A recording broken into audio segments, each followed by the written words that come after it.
Bonjour, je suis Marta Salvado, je suis professeure en littérature générale et comparée en FIAL et j'appartiens au centre de recherche LT qui est rattaché à ANCAL. En FIAL, j'enseigne principalement la littérature comparée, mais je donne aussi un cours d'écriture créative et un cours de littérature espagnole.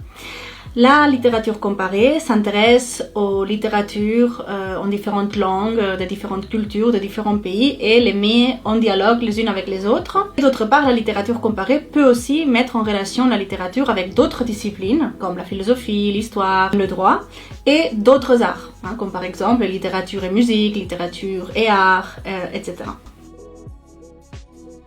Je travaille spécifiquement sur des textes de non-fiction, comme par exemple la critique littéraire, la théorie littéraire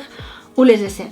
Et ce qui m'intéresse dans ces textes de non-fiction, c'est la manière dont on peut percevoir la subjectivité en train de créer de la connaissance, que ce soit la connaissance de la littérature ou plus largement la connaissance sur le monde. Donc je m'intéresse souvent à des textes qui sont hybrides entre les récits personnels et autobiographiques et les récits de savoir. Et j'essaye un peu d'étudier la manière dont subjectivité et connaissance se greffent dans une forme poétique, littéraire, etc. Alors il y a un projet de recherche qui me tient particulièrement à cœur et qui est né dans le cadre d'un cours que je donne en 3e année de bachelier. Et c'est un projet autour d'un motif littéraire qu'on retrouve vraiment en littérature depuis le début du 19e siècle jusqu'à nos jours et dans toutes sortes de littératures, notamment dans des romans, que ce soit français, espagnol, russe, etc. Et c'est une scène où un personnage féminin est suivi dans la rue par un personnage masculin.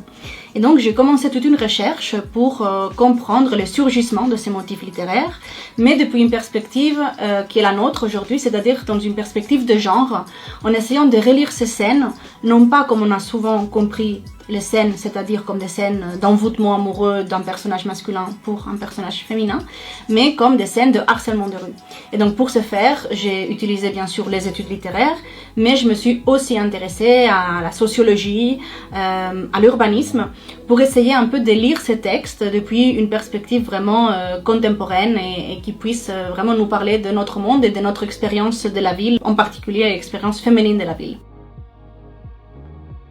Ce que j'aime particulièrement dans la littérature comparée, c'est que c'est une discipline très ouverte et qui donne beaucoup de liberté aux chercheurs, mais aussi aux étudiants. C'est pour ça que dans mes cours, je me force vraiment à montrer la manière dont la littérature est ouverte vers le monde. Ce n'est pas simplement la littérature et l'étude du texte, mais surtout cette idée que la littérature nous parle du monde, nous fait réfléchir au monde et qu'elle est même capable en fait de proposer de nouvelles idées et que c'est à nous en fait d'aller chercher ces idées et de travailler non pas tellement sur la littérature mais avec elle, et c'est ça que j'essaye de transmettre dans mes cours.